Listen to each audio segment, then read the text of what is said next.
Ladies and gentlemen, welcome to Metropolis Radio, and it should come as absolutely no surprise that Netflix has once again made another stupid fucking decision. At this point, it's almost not even newsworthy, but I'm going to talk about it anyway because just from the outside looking in, this new password sharing policy has backfired really, really badly on them. And let's go through the entire chronology, right? This article from Screen Rant published a couple of days ago. Netflix unveils plan to stop password sharing. Now, I know that this has been updated, but still, just for the sake of chronology, we're gonna save the update for the very end. Netflix finally reveals the details of their plan to end password sharing. In December, the platform announced that password sharing would no longer be tolerated on the streaming service starting sometime in 2023. At the time, Netflix was still piloting the new password sharing free model to work out the logistics. Netflix tested versions of the new plan in several Latin American countries. Now, Netflix clarifies the details of their plan to stop password sharing in new help center pages via the Streamable. In order to prevent people from widely distributing their passwords, Netflix will now prompt users to sign onto the Wi-Fi of their home location at least once every 31 days. The platform will still allow subscribers to share the account among multiple devices, but those devices must be from users in the same household. The number of devices with sharing allowed will depend on the tier of one's Netflix plan, as the platform had previously established. Users who violate the new policy could risk having that device blocked from the account. Those subscribers will not be charged for using a device outside the household. For those worried that they will no longer be able to access their accounts while traveling, Netflix has a workaround. The users will be able to sign onto a hotel TV or their computer and retain their information on that device for up to 7 consecutive days without that device getting banned. So yeah, this new policy had a bunch of Netflix customers raging. Another article from Screen Rant, but I'm just gonna go ahead. I'm just gonna read the responses because this is the real meat and potatoes. So this coming from Reddit. Just confirmed with Netflix that my 2 kids who live in college dorms will both have to have separate accounts under their new password policy. So for the same 4 people I'm financially responsible for, to watch Netflix, it will now cost $45 a month compared to my $15. More specifically, $540 a year compared to $180. That's a nice kick in the teeth from a greedy company. Well thought out, Netflix. Yeah, like did they really not think? Did they really not think that through, that this wouldn't piss people off? Yep, Netflix manages to piss off college students, divorced families, extended families, just about every fan of every canceled show, people on vacation. Here we go. This is a good one. This is from a Twitter user called Skipper Penguin, and Skipper and he does bring up some good points. You know, what if you're a college student? What if you take a long vacation? What if you don't watch a show for a month? What if you change domicile, right? You have to log in to your home Wi-Fi network. What if you move? Well, now you may lose access to your Netflix account. What if you have Netflix through the phone company? What if you have more than one house? The more than one house is a luxury, but I get the point. What if someone hacks your account? What if someone hacks your account? Well, too bad. You're now gonna get permabanned from the service.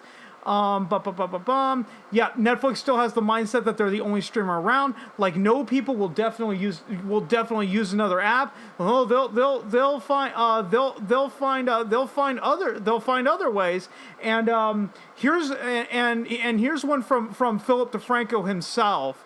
You know, which I think is actually really good right here. I wonder how many people are going to switch to pirating Netflix shows just as a middle finger to Netflix's new password sharing BS. They've somehow become one of the shittiest streamers after being the biggest uncontested rock star for years. And this is the funny part with regard to Netflix, right? That they're expecting that everyone is just going to sign up for their own individual account. No one's going to pirate anything, blah blah blah blah blah. Do you know how easy it is to access Netflix's quote unquote original content over the interwebs? I'll give you a hint, boys and girls. You don't got to go on the dark web. You don't got to go to the dark web to find the Netflix shows that you really want to watch. right? So you add in the password sharing. Some people might go, well, screw it, I'm just going to cancel my Netflix account and just start sailing the high seas. Which again, if you're going to do that, more power to you. But jumping over sorry, I was getting a little ahead of myself. So I did want to clarify that they did have the update that, Netflix deletes the new password sharing rules, claims they were posted in error. Netflix has removed recently updated password sharing rules from its website, claiming that they are not applicable to the United States as of now.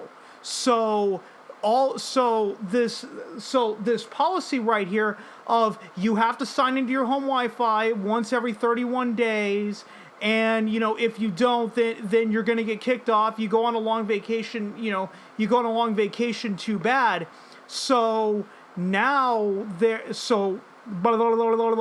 if I can talk today, now Netflix is basically confirming that this was the plan all along. I don't know if this was just a litmus test to see how hard people would push back, but in my opinion, right now with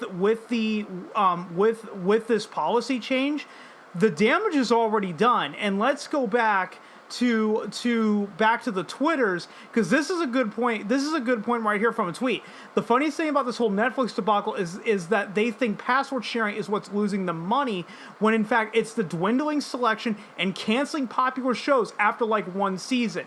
Right? Jumping over to this article from CBR, Comic Book Resources, that was just published a few hours ago, Netflix's endless cancellation cycle creates a long-term problem, which I do agree with. So let's get into the meat and potatoes right here, right? Netflix doesn't give its original series a chance to grow. I think we can all agree with this. Many canceled Netflix shows like Spinning Out are simply not given the time to breathe that a series needs. The first season of some of the longest running and most beloved shows had an innate awkwardness to them that fell away as the programs became more sure of themselves. I mean, go watch the first couple of seasons of The Simpsons. Go watch the first couple of seasons of Seinfeld, right? The very first season of How I Met Your Mother. It wasn't the greatest show on the planet, but those shows all became very beloved in their own right. One of the best examples of CBS is now Gibbs-less NCIS. Its first season presented original stories and intrigued characters in a somewhat clunky fashion, but sharpened its narrative, honed in on the humorous banter between its protagonists, and became one of the best and most reliable crime dramas on television. Any show, no matter how original its subject, will invariably require time to retool and focus its efforts on what it does best and what the audience indicates they want to see. The shows that Netflix throws away after one season do not get such an opportunity. They are essentially asked to be perfect the moment they are released. Yeah, heaven forbid that your show is not the next Stranger Things, right? If your show is not the next Stranger Things, well, Netflix is giving your show the axe because they would rather want the next Stranger Things rather than let a show like Inside Job basically develop. In response to the outcry over such cancellations, Netflix has claimed that the completion rate of shows is one of their primary motivators. During an interview with Vulture, Netflix executive Peter Friedlander said that, quote, "We certainly know when people are completing, and it's great to know when they complete because that's often a sign that they've loved every minute of it. Though records from what's on Netflix show that the series had decent retention through the last month of 2022. Okay, okay. So to add context to this, because they're not adding context here, they're talking about the show 1899, the one that got canceled. Right, the records from what's on Netflix show that the series had decent retention through the last month of 2022 and strong interest online. They state that a lack of series completion led to Netflix's axing of the program. Though expense may have also been a factor in 1899's case, it remains true that any Netflix series which sees insufficient completion, regardless of hype, is likely to be canceled. The fairness of such a metric as the sole arbiter of success is certainly debatable." And the final point here, and I'll close out with this, because this is a great spot to end, right? Constant series cancellations erode Netflix's brand. Netflix may be paying a silent price for its quick cancellations. Looking at the social media response to the end of 1899, it's clear that people are becoming disillusioned. Some viewers have advocated for the streaming giant to stick to successful movies like Glass Onion and miniseries that will avoid 1899's cliffhanger ending. Despite this backlash, Netflix executives refuse to take accountability. In their minds, Netflix has never canceled a successful series, but focusing on commercial success overlooks the vocal fan bases of recently ended series like Warrior Nun. Does Netflix want to focus on data or on courting loyal viewers passionate enough to take out a billboard, as NME reported? Netflix still sees itself as it used to be in the early days of streaming, when it won viewers and awards with 6 seasons of House of Cards. Today, though, there are dozens of streaming services offering original programming. Netflix's current methodology is ostracizing subscribers and may also turn off creators who could worry about the longevity of their shows. In comparison, HBO Max has also courted controversy for the removal of beloved shows from its library, yet its original shows retain consistently high viewership. House of the Dragon set a ratings record, and then The Last of Us also impressed. HBO invests in its series, markets them properly to generate interest, and capitalizes on well-known intellectual properties, all things that Netflix has consistently failed to do. Compare the promotion for $18.99 or Resident Evil to that of House of the Dragon. Right, cutting in right here, it's not even comparable. It's lackluster at best. You know, it seems unlikely that Netflix will yield on this point. No amount of tweets or articles seems to have convinced them that their business strategy is not sustainable. It engenders further mistrust from viewers at a time when subscription rates are already on the decline and people are looking to cut costs. If Netflix wants to stay relevant, it needs to continue not only to create interesting and enjoyable shows like the effervescent Wednesday, but also sustain them and give them the space they need to grow. Right, and I am gonna end this video with this. In my opinion, the damage to Netflix has already been done, right? You add in all the shows that they've been canceling, and I did a whole video on why Netflix shows are no longer relevant, so I really didn't mean to retread over old ground, but I just wanted to highlight that point, right? Is that Netflix is canceling all of these shows left, right, up, down, and center without giving them a chance to grow. And now you have the fucking balls to come out and say that you have to log into your account once every 31 days on your home Wi-Fi, you know, starting to bring back memories of the Xbox One and how badly that went, right? Remember when they came out and remember when Microsoft came out and said that you had to connect to the internet through your Xbox One at least once a day, otherwise it could turn itself into a brick?